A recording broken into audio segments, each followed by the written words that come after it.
Hello again. Welcome back inside the Tier 4 studio here in Morgantown, West Virginia. For 24/7 Sports, I am Mike Casazza, and I'm going to try to stay as still as possible today because it is sunny outside in Morgantown. It's peaking in the office here in the studio. I know that can be disorienting and not visually appeasing for you, so I will try to maintain this statuesque pose for the 4-minute offensive. And by now you know the drill. This is week 10 for us. You give me a few minutes of your time, and I give you a few ways to prepare for and then observe tomorrow's game. What do we have tomorrow? Well, wouldn't you believe it? A noon home game for West Virginia.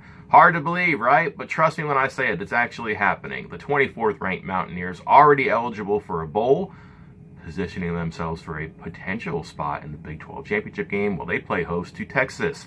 Not back, not ranked, not yet eligible for a bowl. Seems so strange for me to be talking about Texas in the Big 12 and having to reference whether or not they're eligible for a bowl, yet it is increasingly common for this program. Although, first-year head coach, good recruiting, uptick seems to be on the way, good footing for the future, and perhaps the future begins Saturday. So what do we think about Saturday's game? Well, let me give you my 4 points to watch.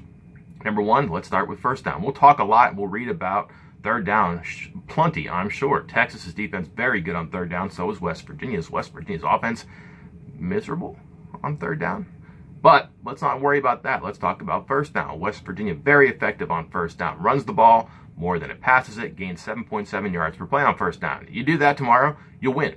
Easy, because you'll have second and manageable, third and manageable. You won't be behind the sticks or facing long yardage situations where you're one-dimensional, and a good defensive front can have your quarterback and the offensive line in the crosshair. So succeed on first down, increase the likelihood you're successful, or decrease the likelihood that you're miserable again on third down. But also tempo is important too. West Virginia, much better when it plays with tempo. When they don't play with tempo, really struggle. It's kind of obvious when you watch them, and you know the formula for the offense. Once they get that first down, they'll get going. They don't want to hurry up and punt to any team. They're not going to try to hurry up and punt tomorrow. So if they get that first down, they can then hurry up, and that's important because Texas struggled with tempo against Kansas last week. West Virginia, not to be confused with Kansas. Number two, let's talk about the return game. We always have to fit special teams in, right? Texas is pretty good, punt returns and kickoff returns. West Virginia, much better on kickoff returns than in the past, and not very good on punt returns. But why does it matter tomorrow? Texas's kickoff return defense, terrible. 120 in the country, averaging 25.7 yards per kickoff return. Marcus Sims, West Virginia's speedy kickoff returner, number 25 in the country, 25.6 yards per kickoff return. He's been very close. One move, one shake, one block away from breaking one. I got a feeling it's coming soon. Not saying he'll bring one back 100 yards, but why can't he break one a couple of times, give West Virginia really good, really valuable field position against a staunch defense? And then let's talk about the punt return game. You don't expect West Virginia to do much. You hope they don't screw up. But Texas is net punting number one in the country. The punter is very good. About half of his punts have gone 50 or more yards this year.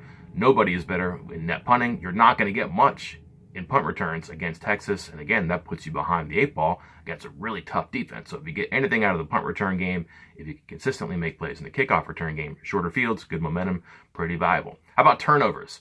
Texas, 10 points allowed off of 13 turnovers this season. Can you believe that? The offense has given it to the other team 13 times. The defense has allowed 10 points. That has been startling to me, just getting to know Texas a little bit.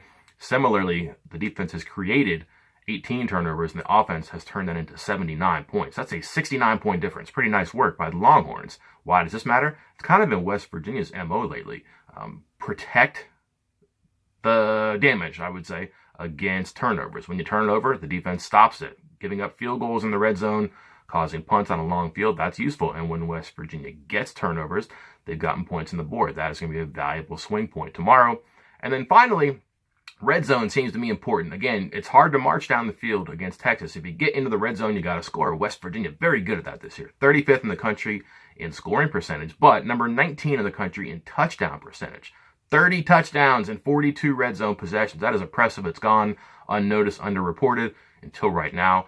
But Texas, again, doesn't give up a ton of red zone possessions, only 34 in 10 games, and does not allow a lot of damage. 16 touchdowns and 34 red zone possessions. Really good work. Top 15 in the country. If you're going to get it down there, you got to make it count.